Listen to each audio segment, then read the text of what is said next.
Après le 7e art, place au tourisme et l'initiative de la direction du tourisme et de l'artisanat de Buira et en collaboration avec l'association Interwilaya de tourisme solidaire et de développement local, une session de formation de guides en zone montagneuse a débuté aujourd'hui.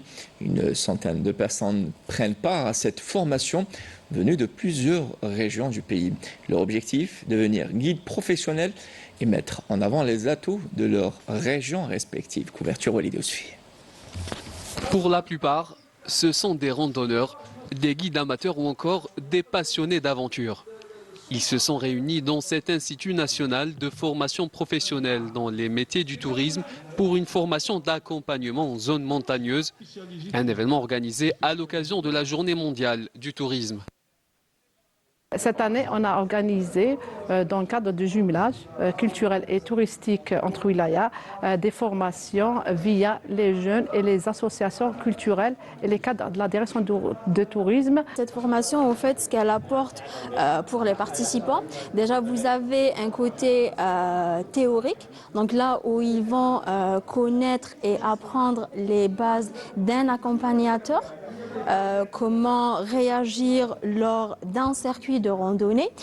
Et le deuxième volet, donc c'est un volet pratique, là où déjà ils vont découvrir sur le terrain donc les différents circuits, comment s'adapter aux différents circuits, quels sont les premiers et les manières de secours. Ils sont au total une centaine de personnes venues des 4 coins de l'Algérie pour participer à cette formation. Au programme aujourd'hui, une conférence sur les différents parcs nationaux du pays avec un focus sur la diversité végétale qu'ils abritent. Cette formation elle est axée sur 4 volets principalement, à savoir c'est d'essayer, l'accompagnateur il essaye de récolter le maximum d'informations sur le site dont il va accompagner ses visiteurs. Deuxième volet c'est de récolter, de ramasser le maximum d'informations sur le groupe, la composante نتاعو كيفاش راح تكون.